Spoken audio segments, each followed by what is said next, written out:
growing at approximately a rate of 10% each year, and that land came to where, became available where we could purchase it. We wanted a track, but we didn't want a track that wasn't a good, we wanted a good track.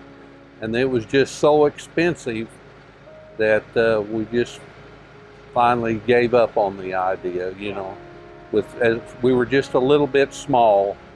Of course, we didn't want a cinder track, we wanted a good track for the kids. So, to me, we want to have the nicest facility we can have. I mean, we've got to have that school, and I know it costs taxpayers more money, and I'm one of them, but I think the added benefits are going to be, the land prices will go up, the rental property prices will go up. Okay, I graduated last year in 2018. I am now a freshman at Southwestern Oklahoma State University. My sister was a track runner too, and you don't go out and see people run on the track. Like, we don't have something like that, and I never knew where they practiced until I got to my freshman year. And I was just like, where do we practice? Where do we go? We have to go to Kingfisher. We can't stay here and run on dirt and grass. He said we can't be good unless we have something. And if we go and if we work hard and go to Kingfisher. And that was really challenging for me.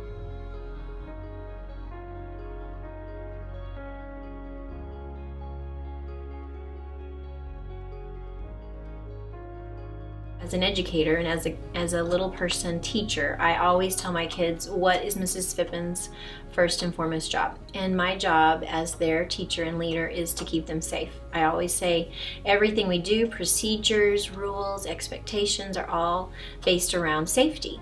And then with that comes learning. But my number one job is to keep them safe. Their parents have put their trust in me and in the district to take care of them from 8 o'clock to 3:30. And so I just think it's so important that they feel safe when they're in my classroom, and that their parents also feel comfortable leaving them with us. We're trying to make choices that are going to put us in a good position, but we can do more, and there's a lot that can be happening on the campus that we could use, that the bond is going to enable us to do. So I'm excited about that part of it, and I think it's definitely not a want, it is a need.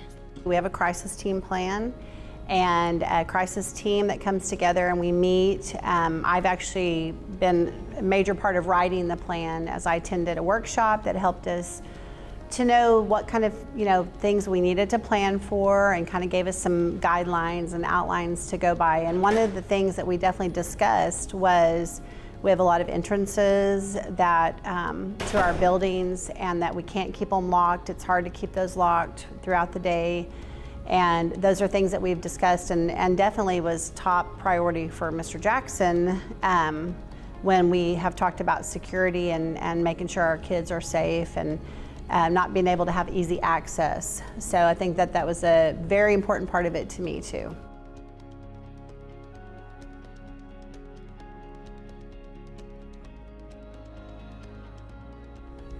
I had a good experience.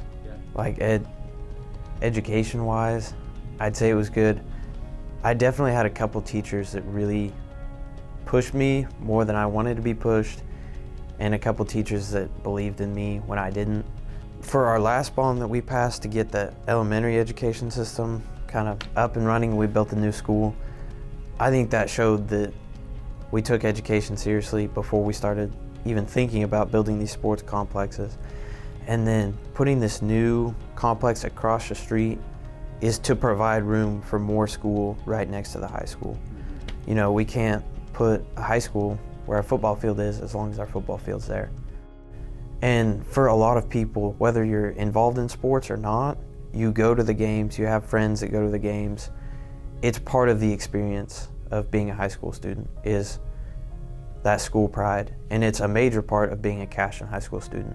When they see what kind of facilities you have, it just makes them know that obviously that community values education. They consider it as something important, and when your facilities are top notch, then they know that that's something that's valued. So that's something I've always felt very proud of within our school district and our community, that over the years as a student and now, and even as a parent and now as a educator within Cashion community, our facilities have always been top notch. I've always felt like we were a private school within a public school, and I think we've been so fortunate and blessed that we had generations before us that were able to look in the future and go, this is something we want to do for our kids, our grandkids, our great-grandkids.